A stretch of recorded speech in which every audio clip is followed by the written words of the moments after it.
اعوذ باللہ من الشیطان الرجیم بسم اللہ الرحمن الرحیم قال اللہ الحکیم فی کتابہ وافصل ارشادہ بسم اللہ الرحمن الرحیم انا نحن نزلنا الذکر وانا لہ لحافظون صدق اللہ العلی العظیم۔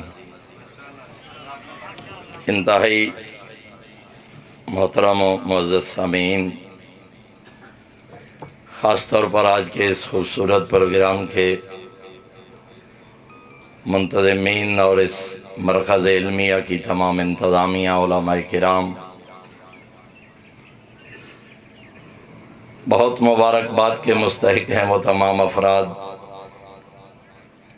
جنہوں نے مادیت کے اس دور میں اتنی خوبصورت روحانی محفل کے انعقاد کی کوشش کی،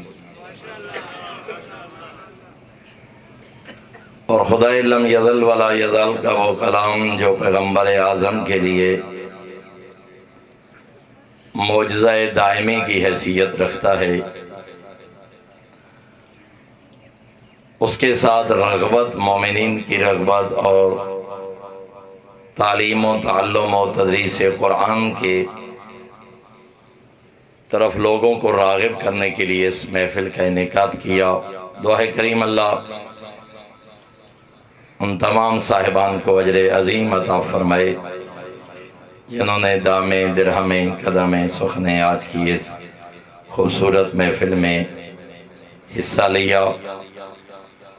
اگر فقط اسی حوالے سے گفتگو کی جائے، ایک نشست کافی نہیں، شاید ایک عشرہ بھی کافی نہ ہو۔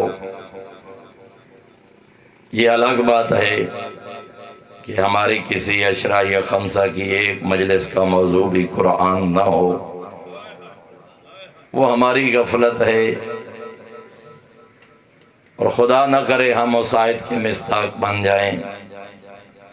وقال الرسول، جب رسول بروز معاشر کہیں گے میرا کریم اللہ میری اس قوم نے قرآن کو پس پشت ڈال دیا تھا۔ میرے سامنے اس وقت کتاب موجود ہے، بہت بڑی علمی شخصیت آغا رہ شہری نے معرفت القرآن کے حوالے سے 2 جلدوں میں یہ کتاب ایک تحقیقی ٹیم کے تعاون سے جماعت کے اور علماء کی ایک جماعت کے ذریعے عظمت قرآن، تعارف قرآن، فضیلت قرآن کے حوالہ سے ترتیب دی۔ 1773 احادیث اس ایک کتاب میں قرآن کے حوالہ سے جمع کی گئی ہیں۔ 2500 احادیث فریقین کی کتب سے شیعہ سنہ سے بالاتر ہو کے عالم اسلام کے تمام دفتر حدیث کو کھنگال کے تقریباً 775 کتب میں سے 2500 احادیث فقط فضیلت قرآن، عظمت قرآن، تعلیم قرآن، تعلم قرآن کے حوالہ سے ترتیب دی گئی ہے۔ کوئی بھی شخص جو قرآن سے محبت رکھتا ہو، قرآن کا طالب علم ہے، قرآن سیکھنا چاہتا ہے، قرآن سکھانا چاہتا ہے، قرآن کی طرف لوگوں کو راغب کرنا چاہتا ہے، اس کے پاس اس کتاب کا ہونا، اس کو پڑھنا اور ان احادیث کو آنے والے لوگوں تک پہنچانا یقیناً فائدہ سے خالی نہیں ہوگا۔ میں اس میں سے چند احادیث جناب کی خدمت میں عرض کرنا چاہتا ہوں، چونکہ زیادہ معلمین قرآن تشریف فرما ہیں، مدرسین تشریف فرما ہیں، ائمہ جمعہ جماعت تشریف فرما ہیں جنوبی پنجاب اور ڈیرہ غازی خان کے، تو شاید کوئی ایک حدیث بھی اگر یاد کر کے چلا گیا تو مجھ حقیر کی بخشش کا ذریعہ بن جائے گا۔ تعلیم القرآن کے حوالہ سے سید الانبیاء نے ارشاد فرمایا خیرکم من تعلم القرآن وعلمہ۔ اگر کوئی مجھ سے پوچھے کہ تیری امت میں بہترین فرد کون ہے، پیغمبر اعظم فرما رہے ہیں میری امت میں سے بہترین فرد وہ ہے جو قرآن سیکھے اور دوسروں کو سکھائے، یعنی طالب علم قرآن یا معلم قرآن۔ تشریح کا وقت نہیں، میں زیادہ تشریح کرنے کی بجائے چند حدیث کا ترجمہ ہی آپ کی خدمت میں عرض کرنا چاہوں گا۔ کہیں فرمایا تم میں سے بہتر وہ ہے، کہیں فرمایا ان افضلکم من تعلم القرآن وعلمہ، تم میں سے افضل وہ ہے جو طالب علم قرآن ہو یا معلم قرآن ہو۔ اور سرکار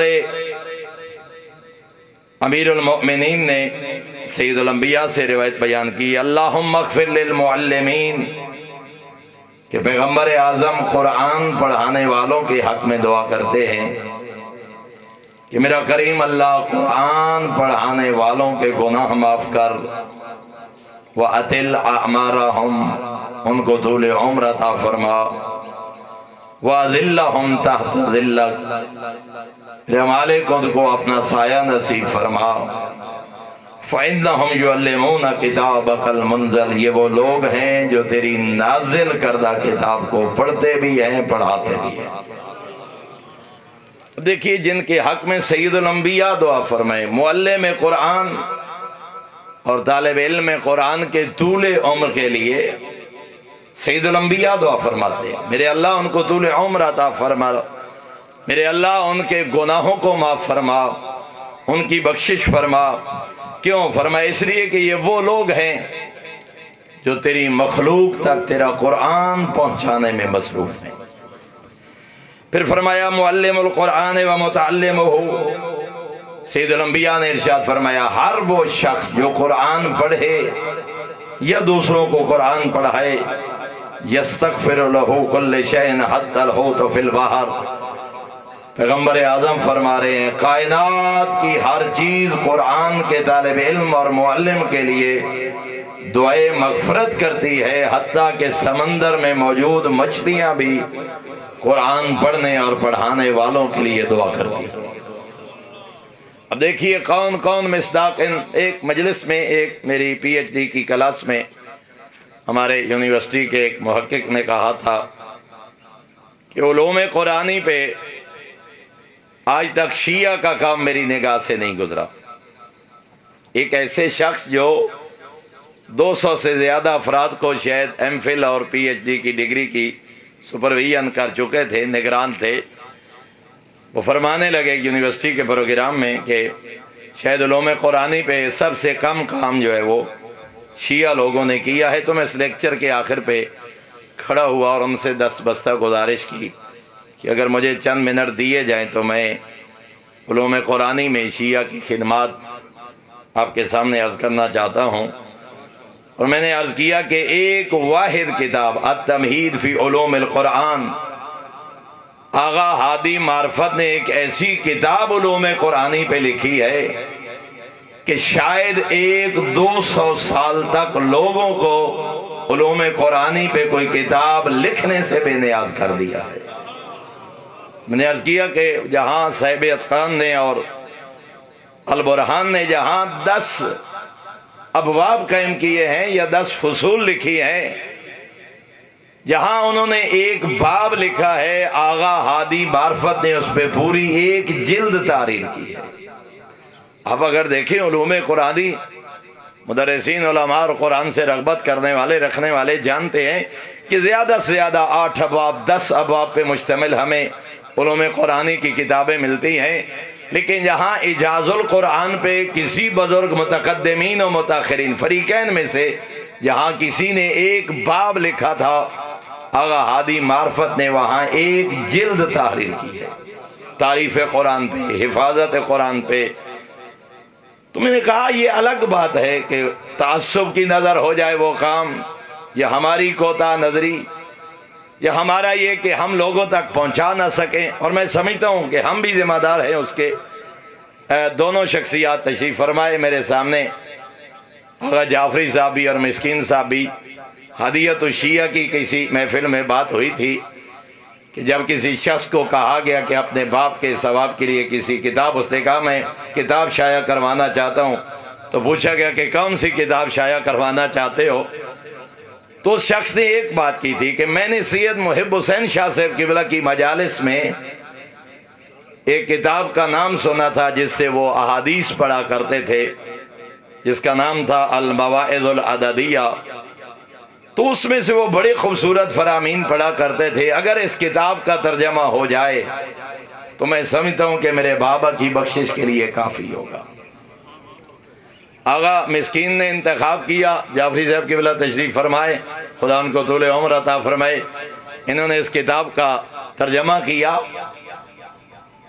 لیکن عرض کرنے کا مقصد یہ تھا کہ اس بزرگ عالم دین کا مجلس میں ایک کتاب کا نام لینے کا فائدہ کتنا ہوا؟ وہ شخص جو کہہ رہا ہے اللہم صلی علی محمد وآل محمد، کہ شاید وہ شخص کبھی مدرسہ نہ گیا ہو، اس نے شاید کبھی کسی لائبریری میں بھی نہ گیا ہو، لیکن اہل علم کی محفل میں بیٹھتے ہیں۔ اب نتیجہ دیکھیں کہ قبلہ محب حسین شاہ صاحب خدا ان کے درجات بلند فرمائے، کتاب کا نام لینے کا آپ اثر دیکھیں کہ اس مومن کے ذہن میں کوئی بات بیٹھ گئی، کوئی حدیث، کوئی فرمان، فوراً اس نے کہا اگر اس کتاب کا ترجمہ ہو جائے، اور خدا ان دونوں صاحبان کی زندگی دراز کرے، ان کی کوشش ہوئی، ان کی محنت ہوئی، اور آج ایک خوبصورت کتاب ہدیۃ الشیعہ کے نام سے اس کا ترجمہ آپ کے سامنے موجود ہے۔ اور معصوم نے فرمایا تھا جو ہمارے کلام کا ایک ورق، علماء نے اس کی تشریح کی ہے، ایک صفحہ، نجفی صاحب قبلہ تشریف فرما ہے، اگر دونوں اطراف لی جائیں تو 2 صفحات۔ معصوم نے فرمایا اگر کوئی ہمارے کلام کے لکھے، معصوم فرماتے ہیں جہنم کی آگ کے سامنے اس کے لیے ڈھال بن جائیں گے۔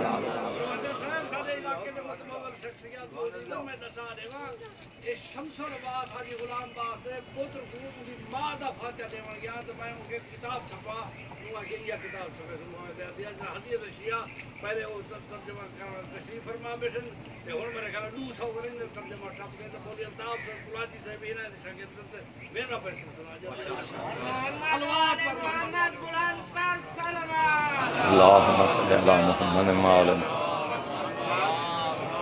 بات کہیں اور چلے گی، میں اپنے موضوع سے ہٹ گیا، تو عرض یہ کر رہا تھا کہ ہمارا قصور بھی ہے ہم ممبر پہ آنے والوں کا، کہ ہم نے کتنی محافل میں قرآن اور علوم قرآنی پہ ہم نے تعارف کرایا، تفاسیر کا تعارف کروایا۔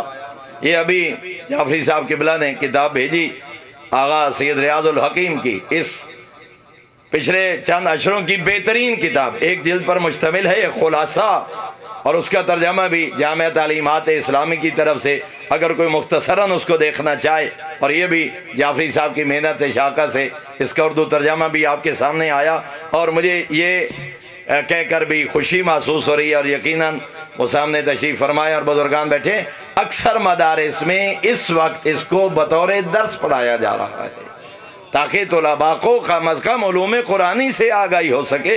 تو میں یہ کہنا چاہتا تھا کہ وہ اعجاز جو اللہ نے اپنے نبی کو عطا فرمایا اور قیامت تک کے لیے معجزہ ہے، 1400 سال پہلے کسی نے قرآن سنا، اسے یوں لگا قرآن میرے زمانے کی بات کر رہا ہے، ابھی آپ قرآن سنیں لگتا ہے قرآن میرے زمانے کی بات کر رہا ہے، قرب قیامت کوئی پڑھے گا اسے یوں محسوس ہوگا جیسے قرآن میرے زمانے کی بات کر رہا ہے۔ اور ناج البلاغہ میں یہ بندہ حقیر نے بھی ایک پہلی علمی کاوش چھوٹی سی تحریری کی کہ ایک قرآن مجید از نگاہ ناج البلاغہ، کہ سرکار امیر المومنین نے ناج البلاغہ میں قرآن کے متعلق کیا فرمایا، ایک مختصر تشریح کے ساتھ آج کوشش ہوگی کہ پیش نماز حضرات کو یہ بطور ہدیہ اور تحفہ پیش کی جائے اس تنظیم کی طرف سے جس سے یہ پروگرام منعقد کیا۔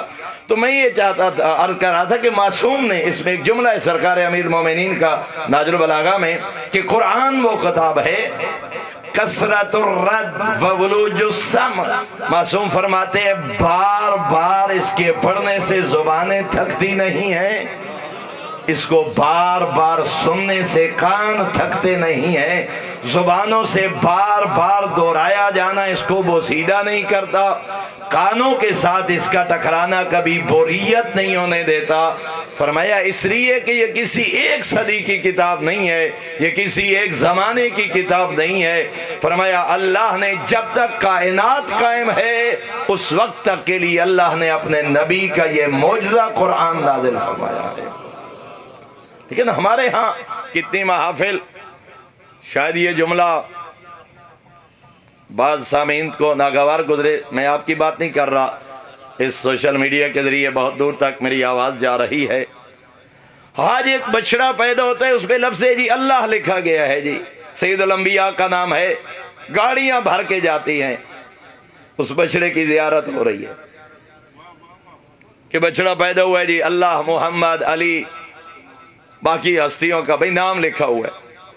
ایک ضعیفہ نے روٹی پکائی ہے، وہ تھوڑی سی جل گئی ہے، جو ایسا کوئلہ بن گیا، وہ جی اس میں لفظ اللہ لکھا گیا. روٹی فریم ہو گئی ہے، گاڑیاں بھر بھر کے آ رہی ہیں، بچڑے پہ چڑھاوے چڑھ رہے ہیں، اس بچڑے کی زیارت ہو رہی ہے، وہ فریم شدہ روٹی کی زیارت ہو رہی ہے. خدا جانے ہم کہاں چلے گئے، کن خرافات میں کھو گئے، کن افسانوں کی نظر ہو گئی ہے قوم اور ملت. سینکڑوں میل سفر کر کے اس بچڑے کی زیارت اس لیے کرنے جا رہا ہے کہ لفظ اللہ لکھا گیا. اس کے خالق نے اپنے نبی کو ایک معجزہ عطا فرمایا تھا، قرآن، جو تیرے گھر میں موجود ہے. کبھی تو نے اس معجزے کی بھی زیارت کی ہے؟ کبھی تیرے دن کا آغاز اس معجزہ کی زیارت سے بھی ہوا؟ خرافات، افسانوی، خیالی زندگی، شارٹ کٹ کا عادی انسان. ہم عمل سے دور بھاگنا چاہتے ہیں، شارٹ کٹ تلاش کرنے کے چکر میں ہیں. نہیں میرے محترم، معصوم نے فرمایا برود معاشر 3 چیزیں شکایت کریں گی بارگاہ توحید میں، جن میں ایک فرمایا تھا عالم بین جہال، جاہلوں کے درمیان رہنے والا عالم شکایت کرے گا مالک فعل حرام پہ کار بند رہے، مجھ سے اللہ کا دین نہیں پوچھا. انہوں نے نکاح پہ نکاح ہوتے رہے، شریعت پہ عمل نہ کیا گیا، میراث لٹتی رہی، دین کسی نے نہ پوچھا. 50 60 70 80 سال کا ضعیف وضو غلط کرتا رہا، کبھی اصلاح کی کوشش نہ کی. اور چونکہ قاری صاحب کوشش کر رہے ہیں، ایک بزرگ عالم دین نے پوری نماز کو اختصار کے ساتھ انہوں نے کہا ہے کہ تکبیرۃ الاحرام سے لے کے سلام تک 17 جملے بنتے ہیں پوری نماز کے. اگر آپ سورہ فاتحہ اور ایک مختصر سورہ سبحان ربی العظیم، سبحان ربی الاعلیٰ، واجب ذکر، 17 جملے بنتے ہیں پوری نماز کے. کتنے دکھ کی بات ہے 70 سال زندگی گزر جائے اور 17 جملے بندہ اچھے طریقے سے ادا نہ کر سکے.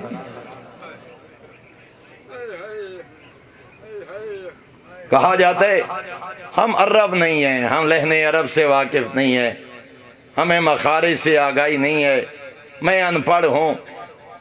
انگوٹھا لگانے والا بابا کپاس، گندم اور گنے کے 50 سپرے کے نام انگریزی میں یاد کر سکتا ہے،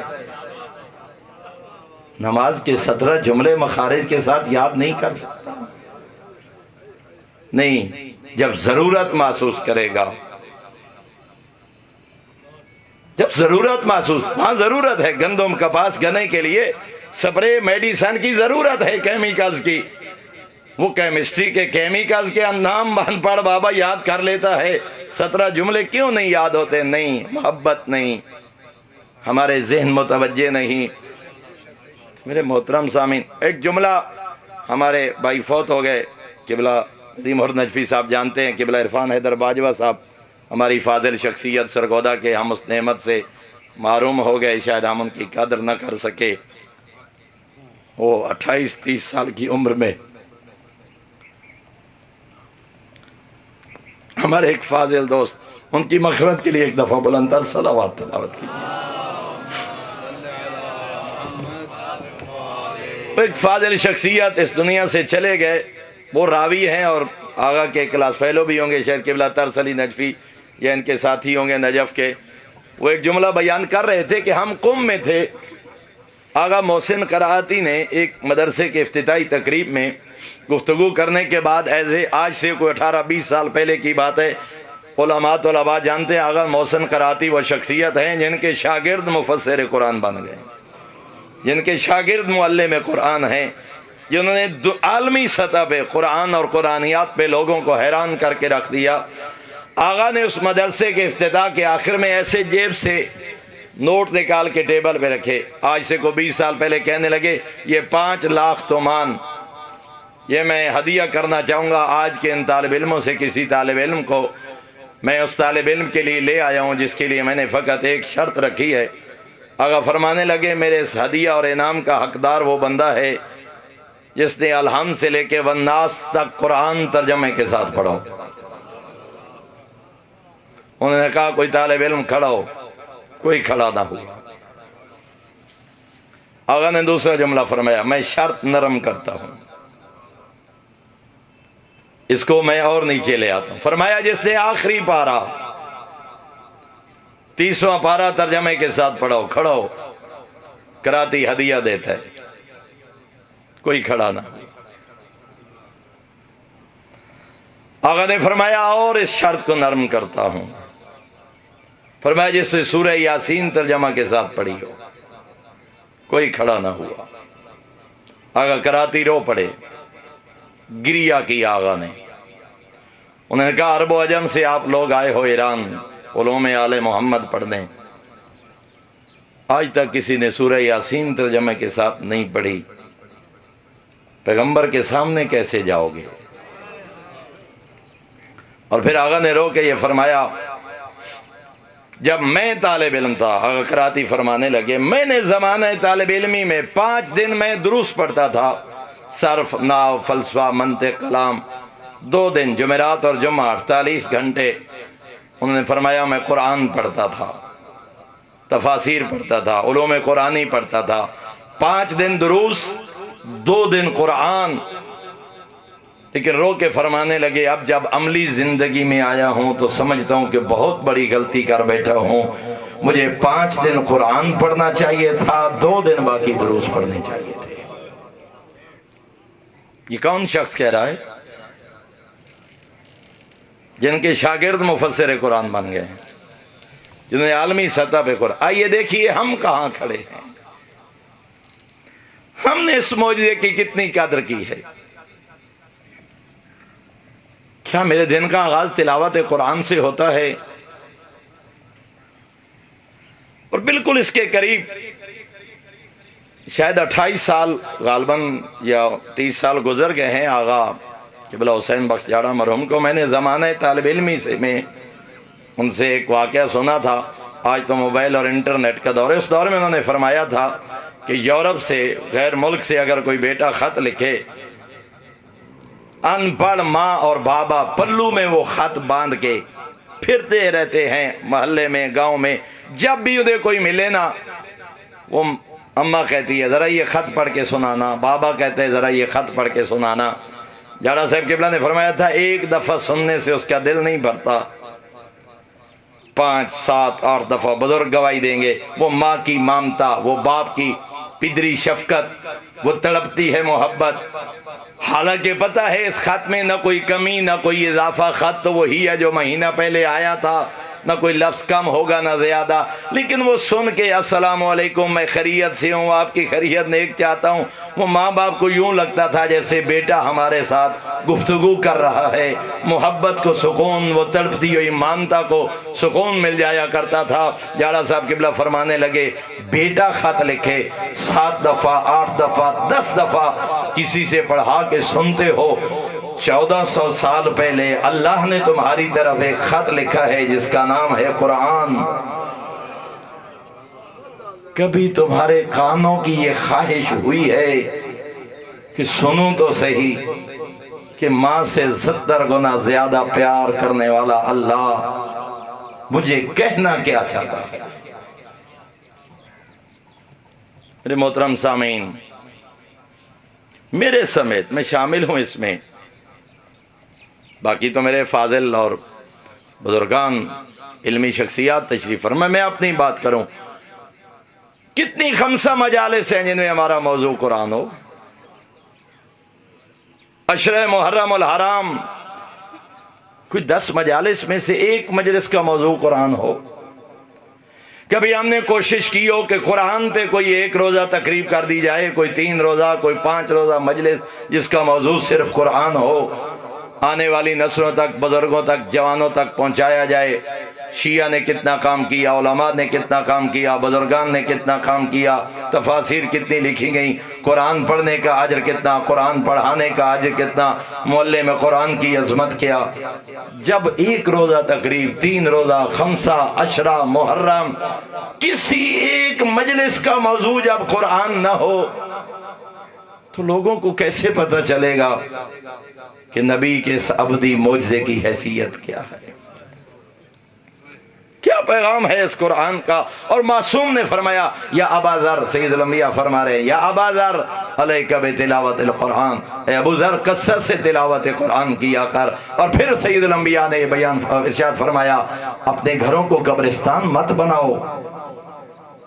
کسی نے سوال کیا مولا گھر کیسے قبرستان بنتے ہیں، گھروں میں تو افراد رہتے ہیں، گھر کے باسی رہتے ہیں۔ تو معصوم نے کیا ارشاد فرمایا، جس کے گھر کے باسی قرآن نہ پڑھے وہ گھر قبرستان ہے۔ لفظ سے قبرستان تک نہ رک جائیے، یہاں تک محدود نہ رہنا۔ محلے میں انسانیت کس گھر کو قبرستان کہہ رہے ہیں؟ جس گھر میں 2 4 5 6 8 10 افراد رہتے ہیں، ماں باپ بیٹے پوتے پوتیاں، کم از کم 2 3 4 روح افراد انسان اس گھر میں موجود ہیں، چلتے پھرتے ہیں، کھاتے پیتے ہیں۔ پیغمبر اس کو قبرستان کہہ رہے ہیں۔ گویا کہ پیغمبر اعظم یہ بتانا چاہ رہے ہیں جس گھر والے قرآن نہ پڑھیں، زندہ ہیں لیکن چلتی پھرتی لاشیں ہیں، وہ زندہ کہلانے کے حقدار نہیں ہیں۔ ہم نے کتنا قرآن پڑھا، میری زندگی میں کتنا قرآن شامل ہوا۔ میں ابھی راستے میں اسی کتاب سے ایک حدیث پڑھ رہا تھا، معصوم نے ایک شخص کو کہا اگر دن کے آغاز میں قرآن کی ایک آیت سمجھ کے پڑھ لے، معصوم فرماتے ہیں اس رات کو جاگ کے 100 رکعت نماز پڑھنے سے افضل ہے۔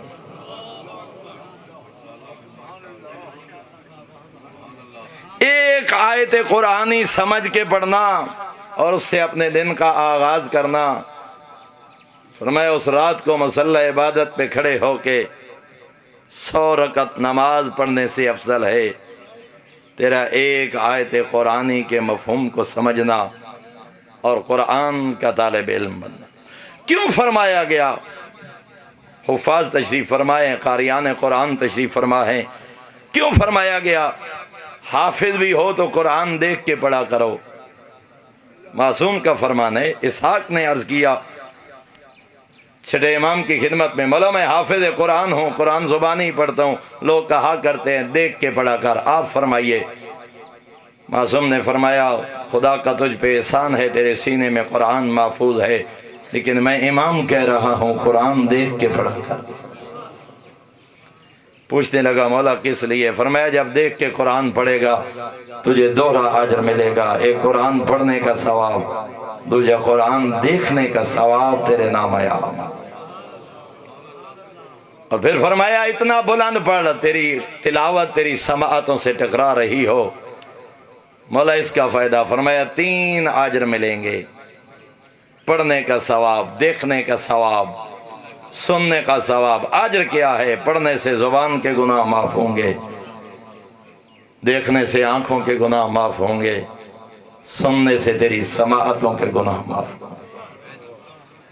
اور معصوم نے فرمایا معلم قرآن کو عبد الرحمن اسلمی نے ایک ہاشمی بچے کو سورہ فاتحہ پڑھائی ہے، الحمد پڑھائی ہے۔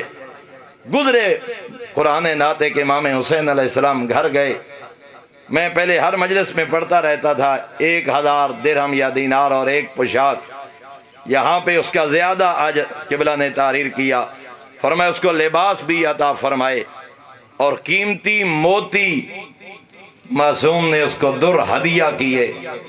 مولا 1000 دینار، کئی پوشاکیں اور اتنے قیمتی ہیرے جواہرات، مولا میں نے پڑھائی تو سورہ فاتحہ۔ معصوم نے فرمایا تجھے کیا پتا قرآن پڑھانے والے کی عظمت کیا ہے، تمہیں کیا پتا؟ بلکہ یہ ایک حدیث ابھی وقت میں گنجائش نہیں ہے۔ معصوم نے فرمایا لو ان کسی نے کہا مولا کہ لوگ یہ کہتے ہیں کہ قرآن پڑھانے والوں کو، اگرچہ اب تفصیل کا وقت نہیں ہے کہ قرآن پڑھانے پہ اجرت، ہدیہ، تحفہ، اس میں کچھ افراط و تفریط پہ چلے گئے، اگر طے کر کے لیتے ہو کہ اتنے پیسے دو اور میں قرآن پڑھاتا ہوں تو اس کو حرام تک کہا ہے فقہا نے، کہ واجب حد تک جو قرآن پڑھانا، بعض نے اس کو شدید مکروہ قرار دیا۔ یہاں ایک حدیث معصوم نے فرمائی کہ اگر قرآن پڑھانے والے کو تم اتنا ہدیہ دو جتنی ایک مقتول کی دیت ہوتی ہے، پھر بھی قرآن کا حق ادا نہیں کر سکے۔